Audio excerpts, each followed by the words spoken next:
Bismillahirrahmanirrahim. Assalamualaikum warahmatullahi taala wabarakatuh. Okey, yang dihormati pensyarah kami Ustazah Siti Rafidah binti Dola Hamdani. Nama saya Muhammad Hilmi bin Abdul Rauf bersama sahabat saya Muhammad Nur Syafiq bin Awang Juri akan mempersembahkan atau membentangkan tajuk mengenai sejarah perkembangan pendidikan di tanah Melayu sebelum dan selepas kedatangan Islam. Okey, kita tengok yang pertama. Okey, sejarah kedatangan Islam ke tanah Melayu. Kita mempelajari bila kedatangan Islam ke tanah Melayu. Okey, pertama kita tengok kedatangan Islam di tanah Melayu. Dia percayai bermula pada abad yang ke-7.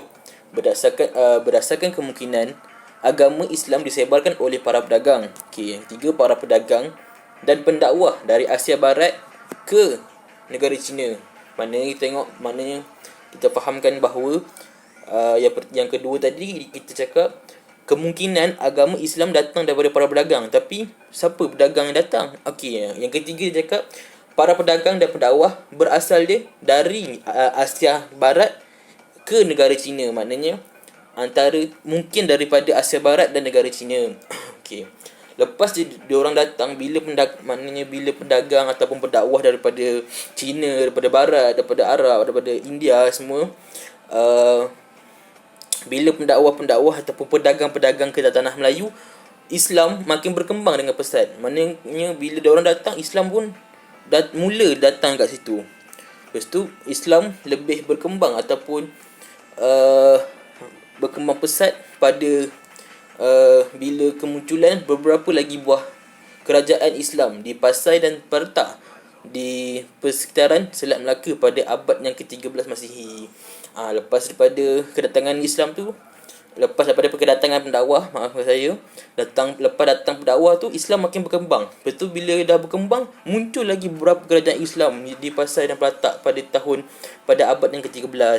Apabila Islam dah tersebar di tanah Melayu, agama Islam dah makin tersebar ataupun dah meluas pada tanah Melayu sebelum abad yang ke-15 lagi. Maknanya sebelum tahun 1292 Islam dah berkembang dengan sangat laju. Daripada abad yang ke-7 dia datang, apabila abad ke-15 Islam dah berkembang ketika itu. Okey. Tengok seterusnya teori ataupun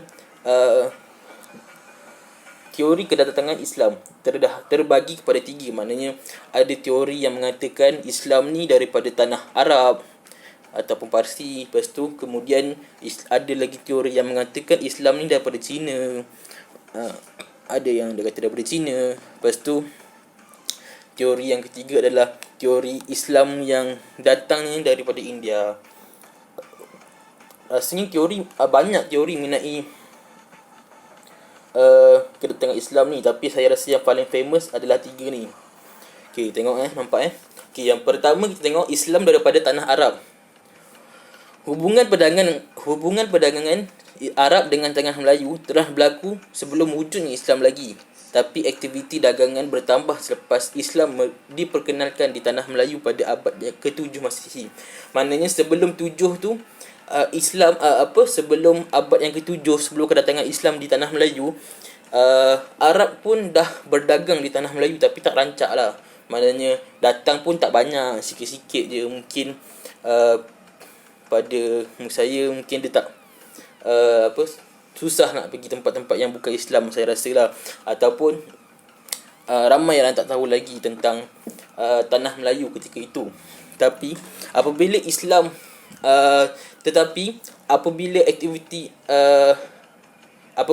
agama Islam ni dah diterangkan kepada orang tanah Melayu, aktiviti berdagang makin bertambah. Maknanya lepas je Islam datang, pada abad yang ke-7 tu, aktiviti berdagang tu makin bertambah dari hari ke hari. Bukti kedatangan Islam terus Astagfirullahalazim. Okey, bukti kedatangan Islam.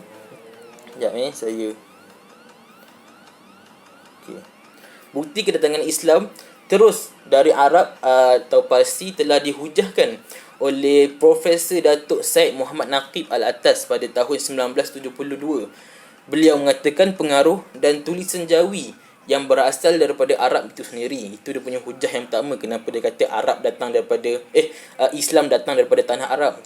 Bukti yang pertama dia kata tulisan Jawi dah datang daripada bahasa Arab.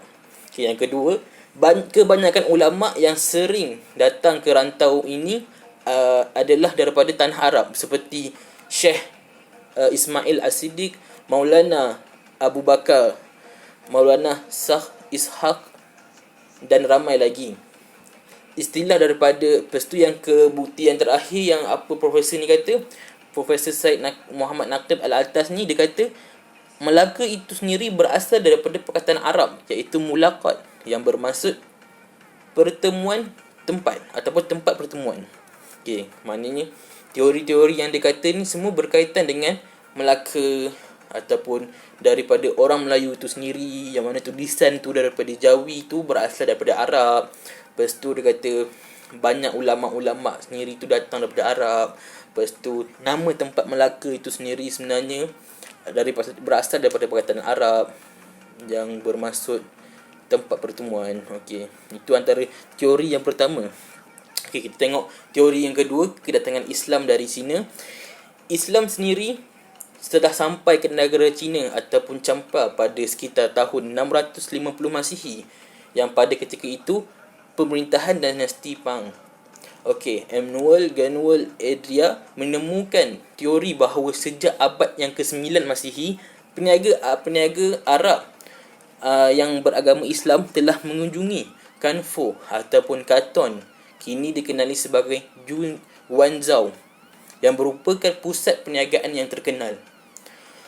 Melalui perhubungan perdagangan ini, Islam makin berkembang di kalangan peniaga Cina dan peniaga Cina Islam yang menyebarkan Islam ke masyarakat Asia Tenggara semasa berdagang di sana. Okey, maknanya Mak Saleh yang cakap sebelum abad yang ke-9 Masihi, orang-orang peniaga Arab telah datang ataupun peniaga Arab Islam telah datang ke Cina dan berniaga ataupun berdagang di sana sebelum mereka datang ke Cina, sebelum diorang datang ke tanah Melayu.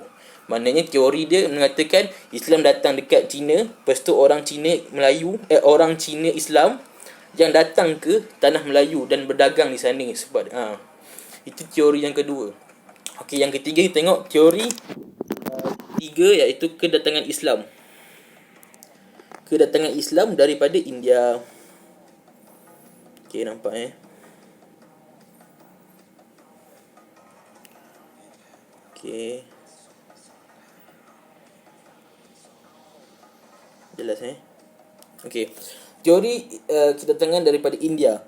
Branson dia ni penyokong kepada Stuart Haldane, merupakan seorang orientalis barat yang mengemukakan teori iaitu masyarakat tanah Melayu mengambil pandangan bahawa masyarakat India bertujuan untuk khidmat nasihat. Maknanya dia kata orang Melayu ataupun tanah Melayu ni, dia orang ni ambil nasihat, ambil khidmat daripada masyarakat India. Ataupun kita boleh tengok banyak yang mana banyak adat-adat ataupun istilah Melayu ni semua ambil daripada India. Contohnya inai kan, kita tengok masyarakat India yang yang melahirkan inai ni contohlah kan. Maknanya orang-orang tanah Melayu ni banyak ambil India punya khidmat nasihat dalam bimbingan dagangan dan kebudayaan.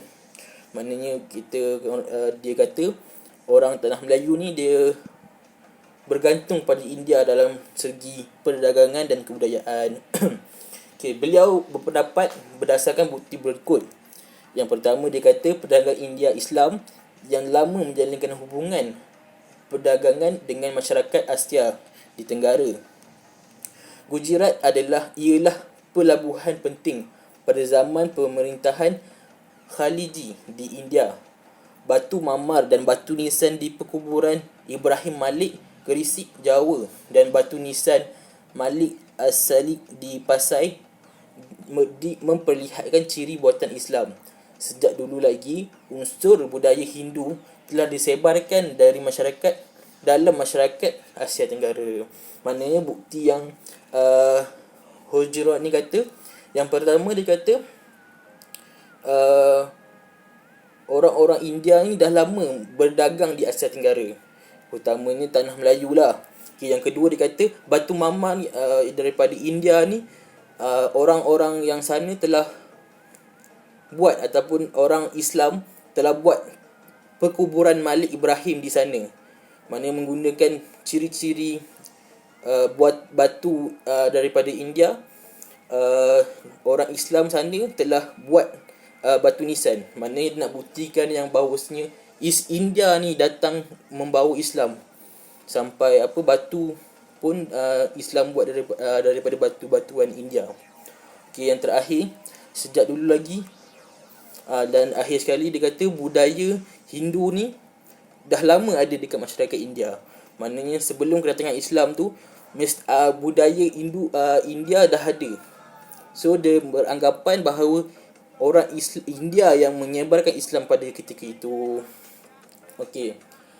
Seterusnya tengok apa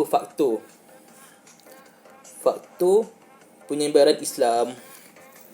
Okey, pertama kita lihat faktor penyebaran agama Islam ada 3, iaitu faktor perdagangan, faktor penalukan dan faktor kesusadaraan dan penulisan.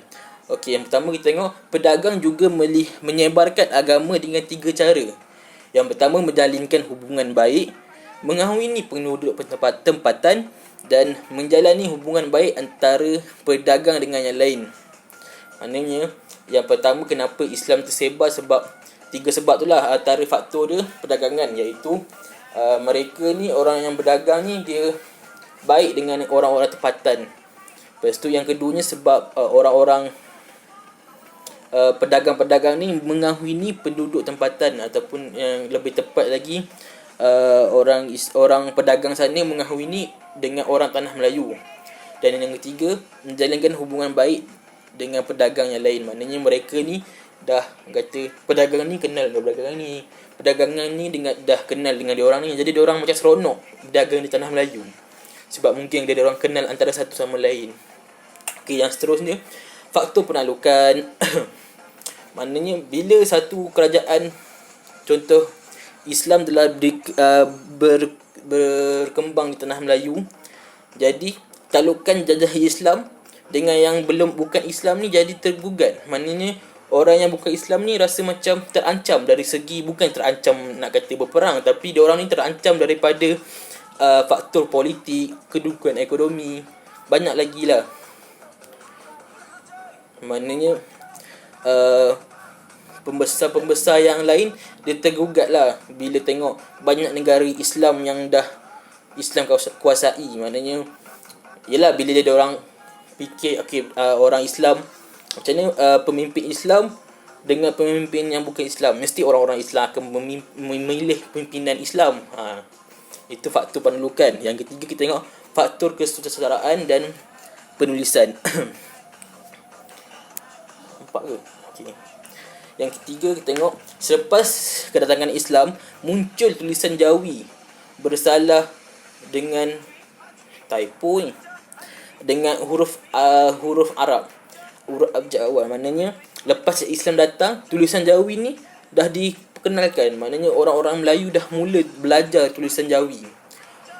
Bila Arab datang, tulisan Arab tu kan kita ambil banyak huruf-huruf Jawi ataupun abjad-abjad Jawi yang kita gunakan. Abjad-abjad tulisan Arab yang kita gunakan sebagai tulisan Jawi. Itu salah satu faktor kenapa Islam mudah tersebar. Lepas tu yang kedua, ramai tokoh yang lahir mengarang kitab seperti syair, sajak, nazam dan banyak lagi. Banyak juga kitab yang dikarang dan diterjemahkan dalam bahasa Melayu. Terjemahan buku seperti Kisah Nabi Muhammad dan para sahabat menjadi minat penduduk. Okey, maknanya macam mana?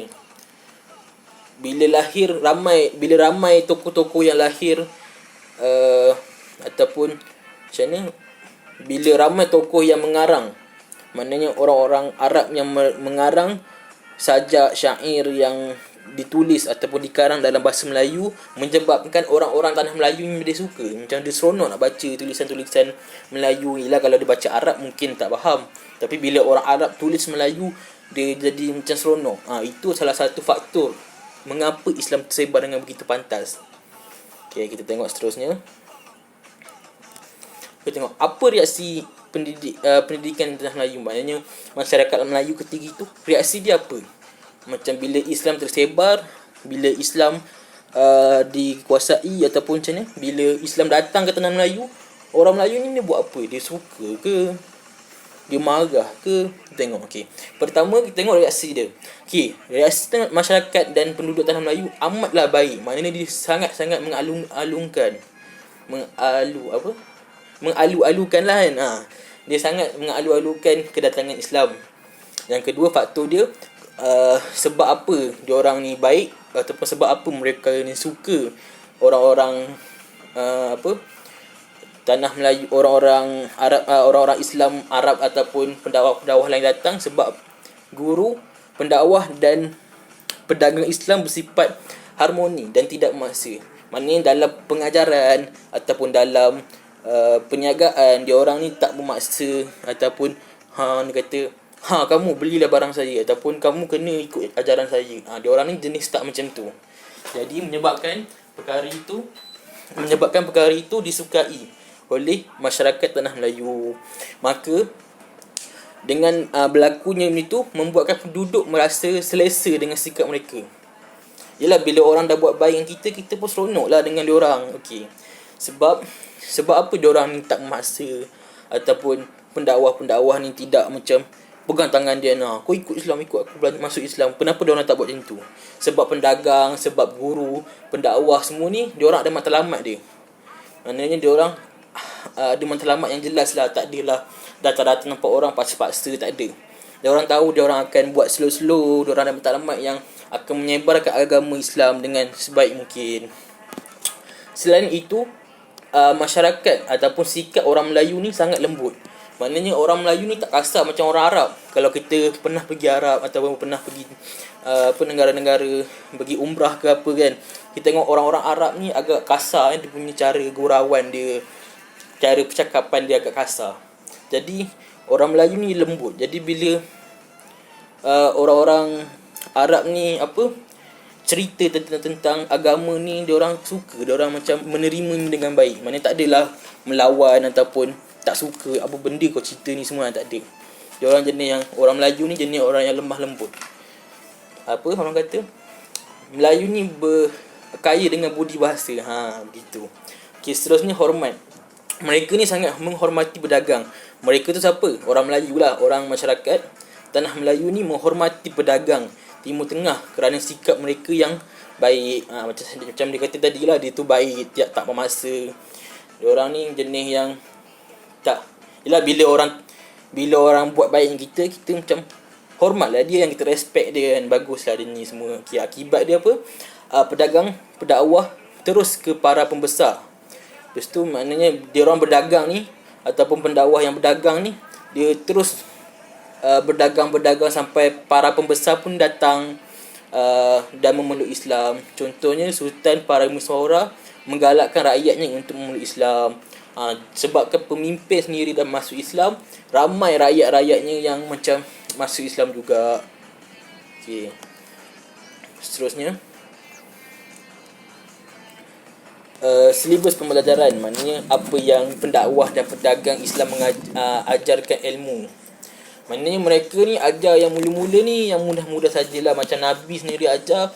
Nabi pun tak adalah bila orang masuk Islam dia cerita pasal neraka ada 7 bahagian. Siapa yang tak semayang kena minum air nanah. Bila orang dengar macam tu, orang jadi takut. Macam apa agama ni? Tiba-tiba je lah. So orang Islam ataupun pendakwah-pendakwah pedagang masa tu dia ajarkan benda-benda yang simple. Dia ajar yang mudah-mudah saja. Okay, pertama dia ajar apa? Yang pertama dia ajar, peringkat yang pertama adalah doa dan zikir, kerana penduduk Melayu baru mengenal Islam. Macam saya cakap tadi, mula-mula orang tak adalah terus-terus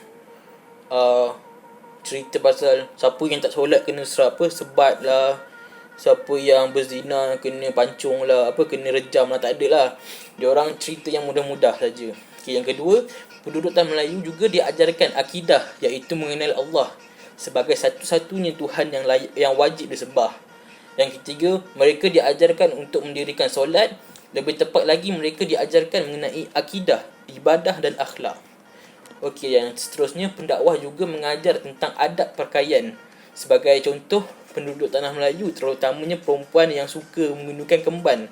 Lalu, Islam datang untuk mengajarkannya menutup aurat. Bagi lelaki pula, mereka mengajarkan menggunakan kain yang diikat kepada kepala. Maknanya, diorang ajar buat serban lah kan.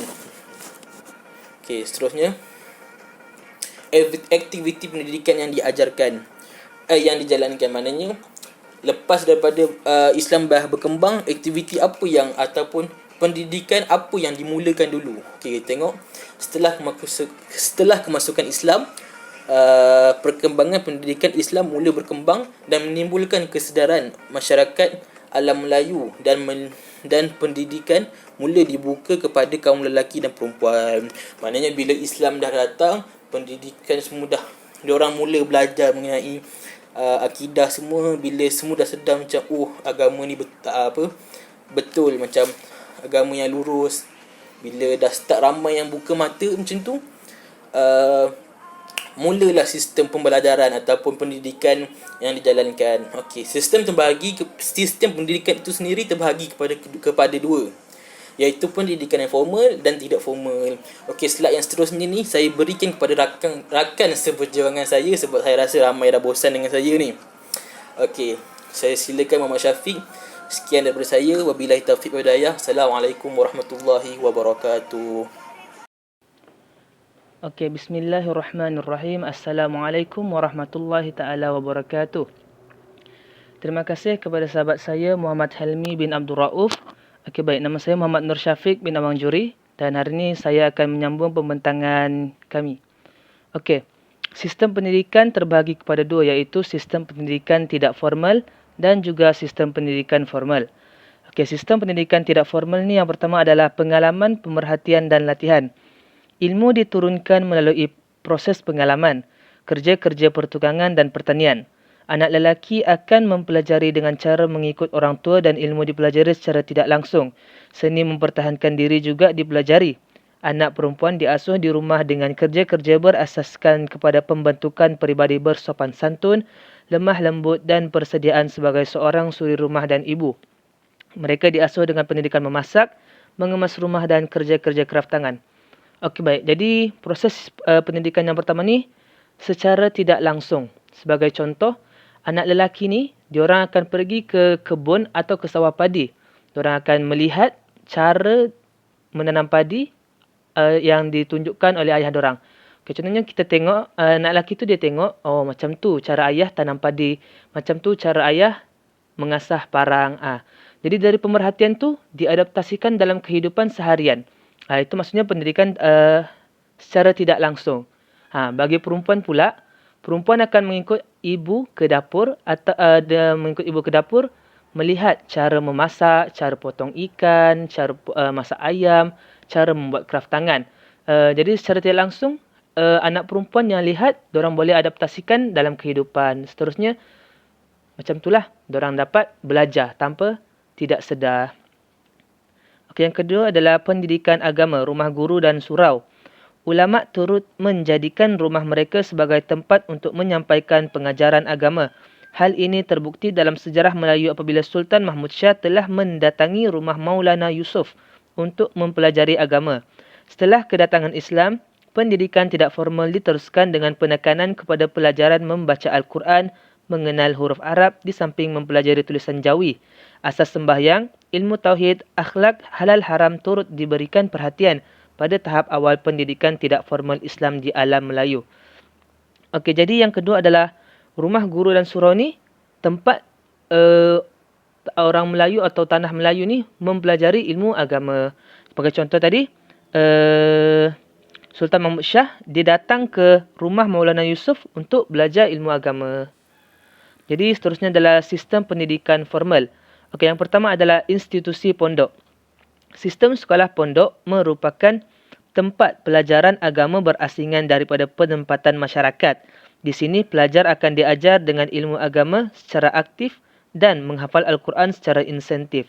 Okey, yang pertama ni secara formal ni kita tahu orang Melayu atau orang di tanah Melayu belajar dekat pondok. Dekat pondok ni diorang belajar tentang ilmu agama, membaca Al-Quran dan menghafal Al-Quran. Okey, yang kedua adalah sistem pendidikan madrasah. Perkembangan sistem pendidikan Islam, alam Melayu berkembang dengan wujudnya madrasah. Pelajar masih dikekalkan dengan sistem pelajaran agama dan teras pendidikan adalah sebagai asas sebelum pelajar melanjutkan pendidikan ke Timur Tengah. Jadi sistem pendidikan yang formal yang kedua ni adalah sistem pendidikan formal yang kedua adalah pendidikan di madrasah. Jadi madrasah ni dia lebih kurang macam pondok, cuma dia punya pembelajaran lebih teratur dan terancang. Jadi pelajar yang dah habis belajar dekat madrasah ni, diorang boleh sambung pelajaran di Universiti Al-Azhar dekat Mesir. Okey, yang ketiga adalah pengajian Islam di istana. Peranan istana sebagai pusat perbincangan pelbagai ilmu termasuk ilmu agama hanya disentuh dalam kitab sastera Melayu seperti Sejarah Melayu. Sultan Alauddin Sultan Melaka pernah menjadikan istana Melaka sebagai tempat mempelajari agama. Sultan Mansur pernah menjemput ulama datang ke istana untuk menyampaikan ajaran termasuk tasawuf. Okey. Pendidikan formal yang ketiga ni adalah membelajar ilmu agama dekat istana. Macam yang Sultan Melaka ni, dia akan buat satu ruangan khas dekat dalam istana dan menjemput ulama untuk menyampaikan dakwah atau mengajarkan ilmu. Jadi Sultan pun akan mengajar rakyat dan para pembesar mempelajari ilmu agama di dalam istana. Yang keempat adalah peranan masjid. Masjid ni berperanan sebagai pusat kegiatan ilmu di alam Melayu. Seperti Sultan Pasai sendiri datang ke masjid untuk mempelajari agama. Okey, jadi yang kita tahu masjid ni memang tempat yang suci, tempat beribadah. Jadi zaman dahulu, masjid ni diguna sebagai satu platform untuk menyampaikan dakwah dan menyampaikan ilmu. Okey, peranan pondok dan madrasah. Yang pertama adalah pondok. Pelajar akan diajar dengan ilmu agama secara aktif dan menghafal Al-Quran secara insentif. Sekolah pondok merupakan tempat pelajaran agama berasingan daripada penempatan masyarakat. Kurikulum menghafaz Al-Quran, ilmu agama seperti tafsir Al-Quran, hadis, tasawuf dan mantik. Okey, jadi pondok ni, itu pondok. Bagi madrasah pula, madrasah adalah pendidikan yang dilengkapi dengan infrastruktur dari bangunan sekolah, asrama, tempat rekreasi dan pejabat pentadbiran. Perbezaan pondok dan madrasah adalah madrasah mendapat pembelajaran yang lebih teratur. Pelajar-pelajar yang belajar di Universiti Al-Azhar kembali ke tanah Melayu membawa perubahan. Okey, jadi yang kita tahu, pondok ni dia lebih kurang tak berapa maju, cuma masih diajarkan ilmu-ilmu berkaitan ilmu agama berkaitan dengan Al-Quran, hadis, tasawuf. Manakala madrasah ni dia lebih upgrade. Maksudnya dia lebih macam teratur, pengajaran dia lebih bersistematik. Selepas itu mereka yang dah belajar dah habis belajar dekat madrasah ni, diorang akan sambung pelajaran ke universiti. Contohnya Universiti Al-Azhar Mesir. Dah habis belajar dekat Universiti Al-Azhar, diorang akan sambung pula mengajar di madrasah, menggantikan guru-guru yang dah lama, yang dah tua semua tu kan. Okey. Seterusnya adalah pendidikan Islam semasa penjajahan. Kedatangan penjajah dipelopori oleh Portugis pada 1511. Kemudian Belanda datang pada 1641 dan Inggeris pada tahun 1788. Kedatangan penjajah mendatangkan kesan pada pendidikan di penduduk tanah Melayu. Hal ini berkait dengan modus operandi penjajah. Ini juga berkait dengan 3G, iaitu Glory, Gospel dan Gold. Inggeris mengenalkan dan menawarkan pendidikan sekolah vernacular. Pendidikan vernacular berasaskan bangsa dan bahasa. Terdapat sekolah vernacular English, sekolah vernacular Melayu, sekolah vernacular Cina dan sekolah vernacular India. Ini adalah usaha Inggeris untuk meminimalkan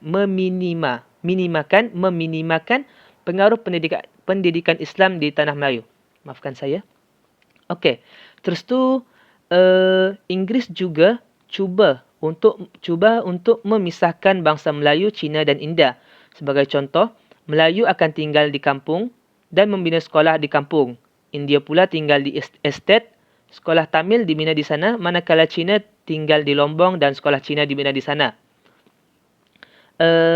Ini adalah untuk memisahkan bangsa-bangsa ini mengikut pekerjaan dan untuk mengelakkan bangsa-bangsa ini bersatu untuk menuntut sesuatu daripada Inggeris. Selain itu, Inggeris mahu mengurangkan peranan pendidikan Islam di tanah Melayu. Inggeris juga membina sekolah elit khas untuk anak-anak raja, ternama dan penjajah. Okey. Pendidikan Islam semasa penjajahan. Selepas datangnya penjajah di tanah Melayu, penjajah Inggeris ni, dorang cuba untuk mengurangkan pendidikan Islam di situ, di tanah Melayu. Jadi apa yang mereka buat, apa yang Inggeris buat, Inggeris membina sekolah vernacular Melayu, sekolah vernacular Cina dan sekolah vernacular India. Okey, jadi Inggeris ni juga, kenapa dorang nak buat sekolah ni? Dorang cuba untuk memisahkan atau tidak menyatu padukan tiga bangsa ni, Cina, India dan Melayu. Okey, cara dorang membuat sekolah Melayu di kampung. Lepas tu dorang akan buat sekolah Tamil di estate dan dorang akan membuat sekolah Cina di Lombong. Ini dorang bahagi-bagikan kepada bangsa-bangsa lah. Yang Melayu tinggal dekat kampung, yang Cina tinggal dekat Lombong dan India tinggal dekat estate. Okey. Reaksi penduduk tanah Melayu seterusnya. Orang Melayu sangat tidak setuju terhadap pendidikan sekolah vernacular. Inggeris menggunakan tipu helah dengan menawarkan kemudahan itu, menyarankan untuk bersekolah pondok pada waktu petang manakala sekolah vernacular pada waktu pagi. Mereka yang bersekolah vernacular mendapat kemudahan iaitu pengecualian yuran. Namun bagi yang bersekolah pondok, yuran harus dibayar sendiri bagi membayar gaji guru. Inggeris menawarkan peluang pekerjaan yang luas bagi penduduk yang bersekolah di sekolah vernacular. Okey, selepas datangnya Inggeris ni, reaksi orang Melayu ni, orang-orang dekat tanah Melayu ni, dorang sangat tidak setuju. Okey, tetapi Inggeris ada satu teknik atau satu kaedah jalan yang lain untuk menarik balik minat orang dekat tanah Melayu ni. Jadi apa dorang cakap? First kali dorang cakap, okey, kamu boleh sekolah vernacular pada waktu pagi, tapi manakala waktu petang kamu boleh masuk sekolah pondok. Orang Melayu tidak setuju. Kenapa pula kami kena sekolah dekat vernacular? Jadi orang Inggeris bagi lagi tawaran, dorang cakap, siapa yang sekolah vernacular ni tidak dikenakan sebarang yuran. Tapi kalau kamu sekolah dekat pondok, kamu kena bayar yuran untuk memberi gaji kepada atau untuk membayar gaji cikgu. Orang Melayu masih tidak puas hati. Orang di tanah Melayu masih tidak setuju. Tetapi sekali lagi Inggeris memberi satu lagi tawaran. Mereka cakap, siapa yang belajar di sekolah vernacular, peluang pekerjaan akan lebih luas. Okey, sejarah pendidikan Islam selepas merdeka. Perkembangan pendidikan Islam terus rancak apabila tanah Melayu mencapai kemerdekaan pada tahun 1957. Pada tahun 1962, Akta Pelajaran 1961 mula dikuatkuasakan. Pelajaran agama Islam telah diadakan dalam jadual waktu pelajaran biasa. Segala perbelanjaan berkaitan pelajaran agama Islam ditanggung oleh Kementerian Pelajaran. Dengan terlaksananya akta ini, murid-murid Islam terjamin mendapat pendidikan Islam selama 11 tahun, iaitu 6 tahun di sekolah rendah dan 5 tahun di sekolah menengah. Berdasarkan cadangan tersebut, Akta Pelajaran 1961 telah mengadakan peruntukan berkaitan peruntukan kewangan. Selain mewajibkan sekolah-sekolah bantuan kerajaan mengadakan pelajaran agama Islam kepada murid-murid selama 2 jam seminggu sekiranya di sekolah tersebut terdapat seramai 15 orang murid Islam ataupun lebih. pada tahun 1970, institusi pondok diambil oleh institusi madrasah atau sekolah agama. Sekolah madrasah menerima banyak mata pelajaran moden dengan sistem kurikulum yang lebih terancang. Okey. Baik. Selepas Tanah Melayu ni merdeka, sistem pendidikan Islam di Tanah Melayu ni semakin membesar, semakin berkembanglah. Okey. Sistem pondok yang dahulu ditukar kepada sistem madrasah, yang mana kita tahu madrasah ni dia lebih teratur, terancang dan lebih efisien. Okey? Boleh. Lepas tu juga sekolah yang ada pelajar beragama Islam 15 atau lebih akan mendapat 2 jam seminggu. Diorang akan belajar pendidikan Islam 2 jam seminggu. Okey. Seterusnya adalah kesan pendidikan Islam terhadap sistem pendidikan di negara kita. Okey, yang pertama adalah munculnya pelbagai institusi pendidikan pondok hinggalah universiti. Ia terus berkembang sehingga kini apabila beberapa buah universiti dan kolej Islam mula didirikan di Malaysia dari semasa ke semasa. Perkembangan sistem sekolah pondok ini berkembang terus meluas apabila sistem pendidikan Islam telah diintegrasikan dengan beberapa bidang lain. Kemudiannya diikuti dengan pertumbuhan sekolah agama, sama ada sekolah rakyat maupun sekolah bantuan kerajaan. Dengan pengintegrasian tersebut, maka lahirlah jurutera hafiz, doktor pakar Islam, arkitek Islam dan sebagainya. Jadi kesan daripada pendidikan Islam yang dahulu, kini Malaysia masih menekankan pendidikan Islam ni. Sebagai contoh, universiti yang ada pendidikan Islam yang kuat ni contohnya macam Uni10. Dekat situ, dorang ada jurutera hafiz, jurutera tahfiz. Dorang akan belajar tentang sains, cara buat kapal, cara buat kereta api. Tapi pada waktu yang sama, dorang diwajibkan untuk menghafal Al-Quran. Jadi kesan pendidikan Islam yang dahulu ni, sekarang ni, Islam semakin meluas dan banyak sekolah, universiti yang menekankan tentang pentingnya belajar agama Islam, pendidikan Islam. Okey, sekian saja daripada saya. Assalamualaikum warahmatullahi taala wabarakatuh.